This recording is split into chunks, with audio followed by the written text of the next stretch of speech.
के साथ अपनी श्रद्धा का परिचय दिया है। ऐसे सभी उपस्थित सज्जन वृंद, मातृशक्ति तथा बच्चों, हाँ जी, ब्रह्मचारी गण कैसे उथल पुथल मची, थोड़ी देर बैठ रहा है उथल पुथल। और संभवतः यज्ञ संपादन कराने वाले सतीश देव जी। यज्ञ हमारे जीवन में मूल से जुड़ा है। बच्चे के गर्भाधान संस्कार से लेकर 3 संस्कार तो गर्भस्थ शिशु के हो जाते हैं। चौथा जातकर्म संस्कार होता है, वो भी यज्ञ के द्वारा। और अंतिम संस्कार भी हम अंत्येष्टि कर्म विधि भी जो करते हैं वो भी यज्ञ से जुड़ी है। और लोग आज समाज के लोगों को देखते हुए जब ये स्वाहा स्वाहा चार तरफ से स्वामी जी ने लिखा 4 चमचों में घी रखा जाए पात्रों में और चारों ओर से घी छोड़ा जाए और सामग्री। तो जब ये देखते हैं कि शमशान भूमि में भी ये स्वाहा स्वाहा कर रहे हैं, बड़े विचित्र हैं। अच्छा, सब तो नहीं करते, हर समाज ही करता है। तो हमारे जीवन में मूल से यज्ञ जुड़ा हुआ है। और यज्ञ का सीधा सा अभिप्राय है संसार में जितने भी अच्छे कार्य हैं,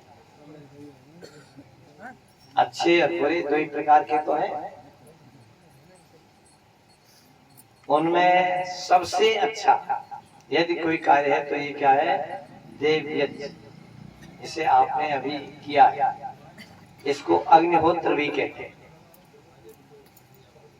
और इस यज्ञ से संसार का लाभ होता है। संसार के प्राणी मात्र का भला होता है। इसलिए शास्त्रकारों ने कहा अयम यज्ञो भुवनस्य नाभि।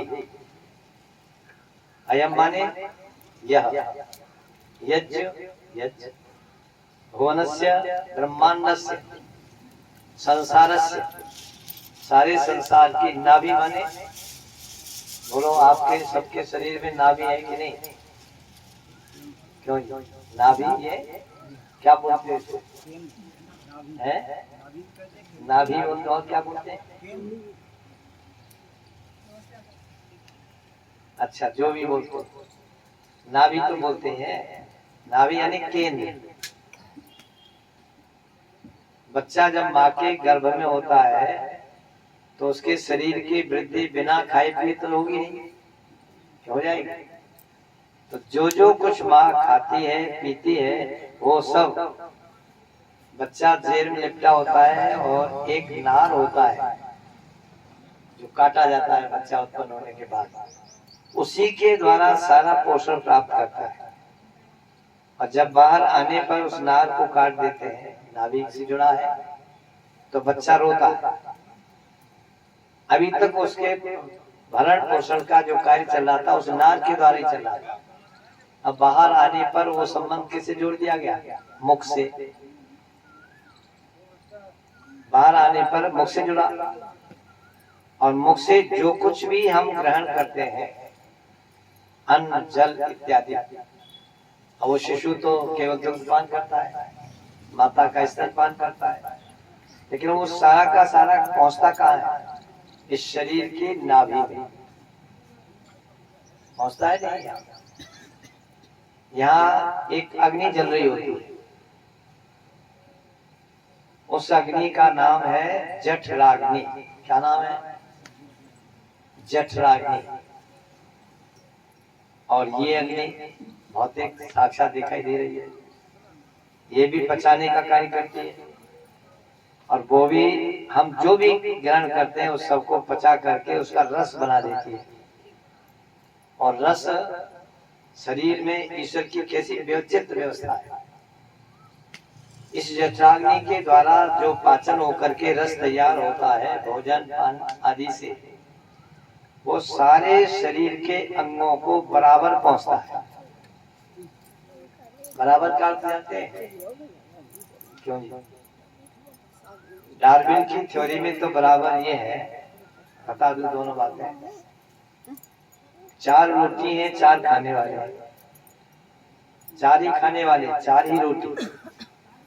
तो डार्विन क्या कहता है? कहता है एक एक रोटी चारों को दे दो। क्यों जी? और ये हो गया बराबर हिस्सा, हो गया कि नहीं हो गया? जन सामान्य की दृष्टि में समझ में क्या है? बराबर दे दिया, यानी किसी के साथ कोई पक्षपात नहीं किया। 4 रोटी थी, 4 खाने वाले थे, एक एक दे दिए। ये बराबर का अर्थ लोग समझते हैं, लेकिन स्वामी जी महाराज ने भी बराबर शब्द का प्रयोग किया है। और आश्चर्य की बात है, स्वामी जी कहाँ पढ़े थे? मथुरा में। जन्मभूमि कहाँ थी उनकी? किसी को मालूम है? गुजरात में। और शहद और घी को बराबर मिलाकर बच्चे को चटावे। घी और शहद बिल्कुल सम मात्रा में अगर मिला दिए जाए तो आयुर्वेद की दृष्टि से वो क्या बन जाता है? क्यों जी सतीश जी, क्या बनेगा? जहर। ध्यान रखना, शहद और घी सम मात्रा में मिला दोगे तो क्या बन जाएगा? जहर।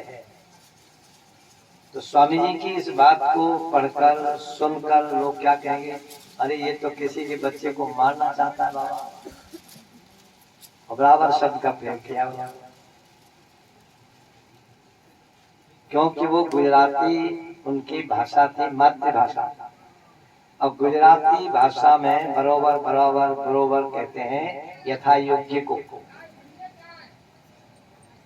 यथा योग्य का अभिप्राय क्या है? जो जिस योग्य है उसको वैसा ही दे दो। अब उन 4 रोटी खाने वालों में एक व्यक्ति का तो पेट आधी रोटी से भर जाएगा और एक का 1.5 रोटी से भरेगा। तो अच्छा, जिसका एक रोटी से आधी रोटी से पेट भर जाएगा उसको एक दे दोगे तो आधी बेकार गई कि नहीं गई? क्यों जी? बेकार गई। अच्छा, जिसको 1.5 रोटी से भोजन पेट भरेगा उसको भी एक ही मिली तो भूखा रह गया कि नहीं? ये डार्विन मूर्ख था, धूर्त। लेकिन डार्विन की थोड़ी चल रही है सब। डार्विन छा रहा है सारे विश्व में आज भी। स्वामी जी महाराज का 7वां नियम पढ़ लेना, बड़ी सुंदर व्यवस्था दी। बराबर का अभिप्राय यहाँ क्या है? यथा योग्य। जिसकी भूख 1.5 रोटी की उसको 1.5 दे दो, जिसकी आधी की उसको आधी दे दो। इसका नाम है बराबर बरोबर। स्वामी जी ने इसी का प्रयोग किया है। और अगर बराबर मात्रा में जैसे हम लोग समझते हैं शहद और घी को मिला दिया जाएगा तो जहर बन जाएगा, तो वहां पर बरोबर का अर्थ क्या है? यथा योग्य। और स्वामी जी ने इस डार्विन की थ्योरी को और समाज को बिल्कुल संपूर्ण समाज को समृद्ध बनाने के लिए 7वां नियम दे दिया। सबसे प्रीति पूर्वक, द्वेष किसी से नहीं है। मुसलमानों से, ईसाई से, ध्यान रखना, कम्युनिस्टों से, बौद्धिस्टों से किसी से द्वेष नहीं है। और स्वामी जी ने किया भी नहीं, 70 प्रकार पढ़ लेना। किसी से द्वेष नहीं है, सबसे प्रीति पूर्वक। और आगे क्या दे दिया? धर्मानुसार, उसके धर्म को देखते। और धर्म को देख करके क्या करना चाहिए? यथा योग्य बरतना चाहिए। जो जिस योग्य है उसके साथ उसी योग्यता के साथ व्यवहार करो। तो ये क्या है? वैदिक समाजवाद, जिसको यथा योग्य कहा गया।